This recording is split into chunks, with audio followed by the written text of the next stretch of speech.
बिस्मिल्लाहिर्रहमानिर्रहीम। Welcome to all my students.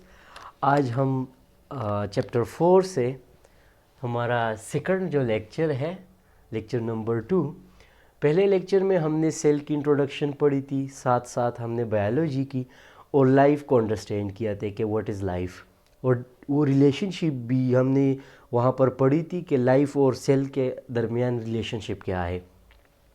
आज हम पढ़ेंगे cell theory, emerges of cell theory, या इसे हम सेल कॉन्सेप्ट भी बोल सकते हैं, डिस्कवरी ऑफ सेल भी बोल सकते हैं और हिस्ट्री ऑफ सेल भी बोल सकते हैं। ओके, तो ये चारों वर्ड्स डिफरेंट बुक्स में ये यूज़ होते हैं, तो इसमें कंफ्यूज नहीं होना है। बाकी हमारे पास जो सेल है वो माइक्रोस्कोपिक इन नेचर है। ओके, जो सेल है वो माइक्रोस्कोपिक इन नेचर है। तो हम जब माइक्रोस्कोप की डिस्कवरी हुई तो उसी के साथ साथ जैसे ही हमारे पास पावरफुल माइक्रोस्कोप आते गए, डिस्कवर होते गए, तो उसी के साथ साथ हमारे पास क्या, सेल की कॉन्सेप्ट भी मोर डेवलप हो गई, यानी वो डेवलप हो गई। तो ये था। आज हम पढ़ेंगे, सबसे पहले एरिस्टोटल एक साइंटिस्ट था जिस वक्त में माइक्रोस्कोप की हमारे पास क्या डिस्कवरी नहीं हुई थी, यानी व्हेन माइक्रोस्कोप नॉट डिस्कवर्ड, जब हमारे पास माइक्रोस्कोप की कंसेप्ट भी नहीं थी, माइक्रोस्कोप तो दूर, यानी कंसेप्ट भी नहीं थी, तो उसी वक्त एक मशहूर साइंटिस्ट जिसका नाम था एरिस्टोटल, उसने एक आइडिया दिया था कि जानदार चीज़ में, के जानदारों में कुछ ऐसी चीज़ होती है जो अपने आप को रिपीट करती है, जो अपने आप को रिपीट करती है। यानी Aristotle gives the idea that there is something in the living organism which is repeated. Okay, वो जो जनरेशन टू जनरेशन क्या करती है, रिपीट होती है। उसने एग्जाम्पल भी दी थी कि एग्जाम्पल फॉर एग्जाम्पल हमारे पास जितने भी प्लांट्स हैं, आइदर वो अदर स्पीशी के होंगे, लेकिन उसमें ये जो 3 चीज़ें हैं, रूट, स्टेम और लीफ हो गया, ये रिपीट होती है। तो उसने कहा कि यार एक ऐसी चीज़ है इसके अंदर जो रिपीट होती है, यानी उसने एक वर्ड यूज़ किया उसके लिए, रिपीट का वर्ड। इस तरह एनिमल्स में भी आप कैसे, एयर हो गया, स्किन हो गया, आई हो गया, ये मोस्टली एनिमल्स में क्या करते, रिपीट होते हैं। लेकिन उस वक्त हमारे पास क्या थी, डिस्कवरी नहीं हुई थी माइक्रोस्कोप की। उसके बाद हमारे पास 1595 में ज़ेकेरस जॉनसन एक साइंटिस्ट था, किसमें 1595 में, यानी near to 16th century, in 15th century microscope की हमारे पास डिस्कवरी हुई। ओके, और वो कौन था, ज़ेकेरस जॉनसन साइंटिस्ट था। उसने सिंपल से लेंसेज लिए और वो किसी चीज़ को 3 से 9 गुना तक बढ़ा सकता था, यानी एक छोटा सा सिंपल सा माइक्रोस्कोप था जो जिसकी मैग्नीफिकेशन पावर क्या थी, 3x to 9x उसकी मैग्नीफिकेशन पावर थी। तो उसके बाद बहुत सारे साइंटिस्ट ने इस पर काम किया और हमारे पास जो सबसे पहले सेल को देखा था जिस शख्स ने, उसका नाम था रॉबर्ट हुक। जिस साइंटिस्ट ने देखा था उसका नाम था रॉबर्ट हुक, इन 1665, यानी 16th सेंचुरी में he was the first person to observe the cell. ये सबसे पहला आदमी था जिसने सेल को देखा था, और इसकी माइक्रोस्कोप जो थी उसकी पावर कितनी थी, 30x मैग्नीफिकेशन पावर उसकी माइक्रोस्कोप की कितनी थी, 30x। ये x क्या है हमारे पास, x हमारे पास जिस तरह हम यूनिट यूज़ करते हैं, तो मैग्नीफिकेशन पावर के लिए ये एक यूनिट के तौर पर काम करती है। इसका मतलब है टाइम्स, यानी हम बोलते हैं ना 10 टाइम्स, 20 टाइम्स, 30 टाइम्स। यानी फॉर एग्जांपल मेरे पास ये मार्कर है और इसको एक माइक्रोस्कोप के नीचे रख दे, मैं एग्जांपल दे रहा हूँ, तो अगर इसकी मैग्नीफिकेशन हम उसे बोलेंगे कि अगर ये 10 गुना बढ़े, यानी इसकी इमेज हमको 10 गुना लार्ज करके दिखाए एक माइक्रोस्कोप, तो हम उसे बोलेंगे कि this microscope have the magnification power about 10x। तो x क्या, किस चीज़ के लिए, गुना के लिए यूज़ होता है। हम कहते हैं ना 10 गुना, 20 गुना, 30 गुना, तो there magnification power is 30x। और उसने जो एक्सपेरिमेंट किया था, उसने क्या किया कि प्लांट के जो आउटर मोस्ट कवर है, हम उसे बोलते हैं कॉर्क, यानी वो जो छोटा सा टुकड़ा लिया वो कॉर्क का, और वो क्या किया, उसने प्लांट से एक छोटा सा टुकड़ा लिया, कॉर्क का थिन स्लाइसेस ऑफ कॉर्क लिए और उसको अंडर द माइक्रोस्कोप ऑब्जर्व किया। जब उसने ये ऑब्जर्व किया तो देखा कि यार यहाँ पर कुछ चीज़ें हैं हमारे पास, यानी स्मॉल कंपार्टमेंट्स है हमारे पास, होल्स है, स्मॉल बॉक्सेस है। उसने उस टाइम उसे क्या कहा, स्मॉल बॉक्सेस आर प्रेजेंट। और इस एक बॉक्स को उसने नेम दिया सेल का। ओके, उसने इसको क्या नाम दिया, सेल कहा। तो ये था रॉबर्ट हुक का वर्क ऑन सेल, यानी ये जो स्मॉल कंपार्टमेंट्स थी तो उसको उसने सेल कहा। तो सेल की कंसेप्ट आ गई हमारे पास। फिर इन 1670 टू 1675 यहाँ पर मैंने लिखा है, यानी इसमें लेवन हुक ने बहुत सारे माइक्रोस्कोप पर काम किया और बहुत सारे स्टडी की, यानी जो एक्सपेरिमेंट थे वो इसी के दौरान थे। तो माइक्रोस्कोप मैग्निफिकेशन पावर, यानी जो लेवन हुक का माइक्रोस्कोप था उसकी मैग्निफिकेशन पावर हमारे पास कितनी थी, 250 टू 300x, यानी उसने ज़्यादा पावरफुल माइक्रोस्कोप बनाया। तो उसने देखा, इसने एग्जामिन किया, एग्जामिन किस चीज़, उसने पॉन्ड वाटर लिया, उसके ड्रॉप लिए और उसको स्टडी किया अंडर देयर माइक्रोस्कोप। तो उसने माइक्रोस्कोप के नीचे देखा कि कुछ ऐसे जानदार है, कुछ ऐसे जानदार है इस पानी में कि वो स्विम कर रहे हैं इधर उधर। तो उसने एक वर्ड यूज़ किया उसके लिए, वो वर्ड था एनिमल्कुलस, जिसका मीनिंग है स्विमिंग अराउंड, जिसकी मीनिंग क्या है, स्विमिंग अराउंड के कुछ ऐसे ऑर्गेनिज्म है।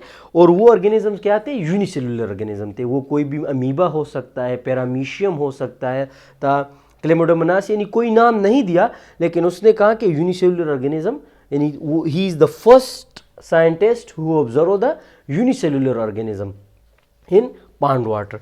Now after that in 17th century, यहाँ पर आप देख सकते हैं कि 1831 from 1675 to 1831, so in 17th century हमारे पास इतनी डिस्कवरी नहीं हुई सेल के बारे में, लोगों ने इतनी जांच नहीं किया, यानी इतनी कॉन्सेप्ट भी नहीं दिए। तो इस वजह से हम 17th सेंचुरी को स्किप करते हैं। फिर 1831 में हमारे पास एक साइंटिस्ट था जिसका नाम था रॉबर्ट ब्राउन।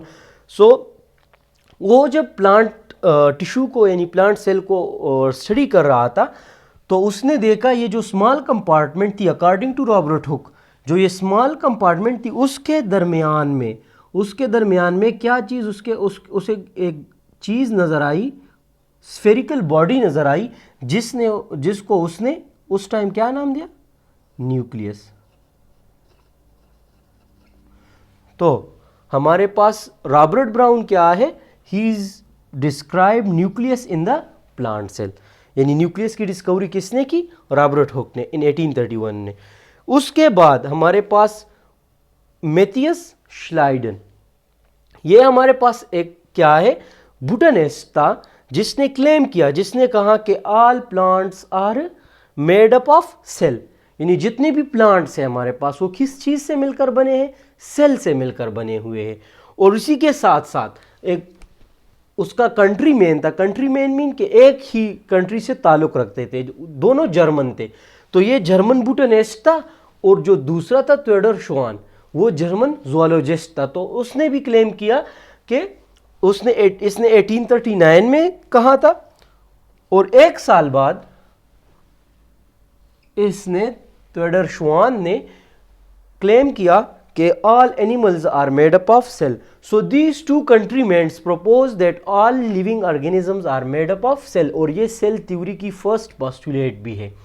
अब हम आगे बढ़ते हैं, वर्क ऑफ रुडोल्फ विर्चू इन 1855 में रुडोल्फ विर्चू ने एक स्टेटमेंट दिया, और वो स्टेटमेंट क्या था, उसके वर्ड्स में ओमनीसेलुला ई सेलुला, जिसकी मीनिंग थी every cells comes from the pre existing cell, कि हर एक सेल हमारे पास आती है पहले से मौजूद सेल की वजह से। यानी फॉर एग्जांपल हमारे पास ये एक सेल है, तो ये सेल, इसकी डिवीजन से हमारे पास दूसरे सेल आएंगे, यानी अगर ये सेल नहीं होगी तो ये सेल पैदा नहीं हो सकते, यानी पेरेंट सेल से डॉटर सेल पैदा होंगे डिवीजन के ज़रिए। और उसके बाद हमारे पास दूसरा साइंटिस्ट था जिसने ज़्यादातर वर्क किस चीज़ पर किया था, माइक्रो ऑर्गेनिजम्स पर वर्क किया था, और उसका नाम है लुईस पास्चर। इसने 1962 में एक एक्सपेरिमेंटली प्रूफ दिया किसकी आइडिया को, रुडोल्फ विर्च्यू की आइडिया को। और उसने कहा कि the Lewis pasture demonstrated that